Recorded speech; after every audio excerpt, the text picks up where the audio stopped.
शेख फारूक अहमद ने अफसाने मौजे दरिया ना पठवारी तर्जमा मुतरजम ते सदाकार अली आर्यान कियानी कहानी ना नाया सजना ने हथ सांग मेले च फिरने आलिया ना कोई शुमार नहीं सा। वो कदे एक खोखे पर रुकने से तो कदे दुए पर तो फिर खाने पीने अगे लंघने गिछने से जनानियां बच्चे बुढ़े ते जवान। इस सांगे च केड़ा सा जेड़ा गुट नहीं सा ते जिसने पैर जमीन न लगे हुए से। दरिया ने कंडे पर बनी है टोकी कुछ होर सी।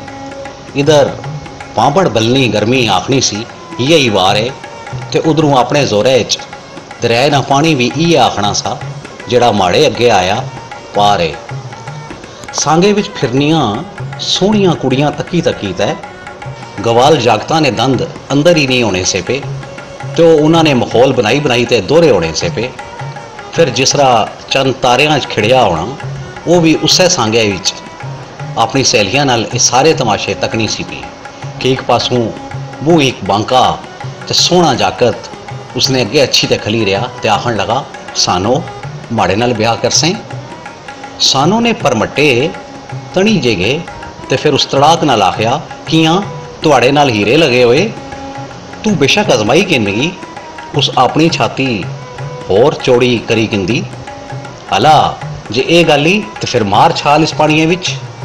सानू अपनी बांह दरिया दर छंडी तो उसदियां सारियां चूड़ियां छड़कन लगी पियां पर हालें उसदियां चूड़ियां नी छनकार हवा ची सी कि उस छाल मारी छोड़ी तो फिर चुम्मी सू बाद भी वो बड़ी देर पानिए अपर ही ना आया।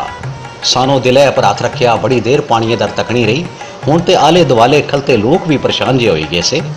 फिर इसू पहलू कि वह सवाल बनी तो सानों दा टुरी पैना जागते ने मुंडी पानिए सू बाहर निकली आई तो वह बेबस जहा होया हथ पैर मारना लोगों की दिसी पिया।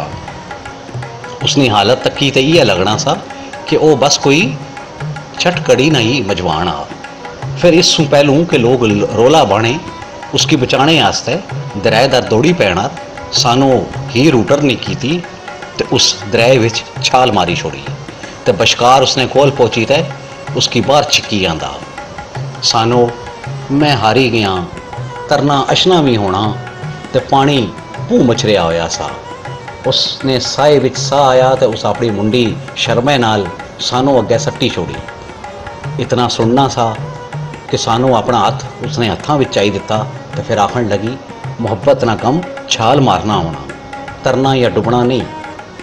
तुहाड़ा इम्तिहान खत्म होया हुण उठ लपड़ मड़ा हाथ आ माड़े नाल। आखने सदियां लंघी गईयां मेले उत्थे लगने रहे पर इह जिहा सांग ते सांगी फिर किसे शौके आले तक्किया ते ना फिर किसे खोखे आले।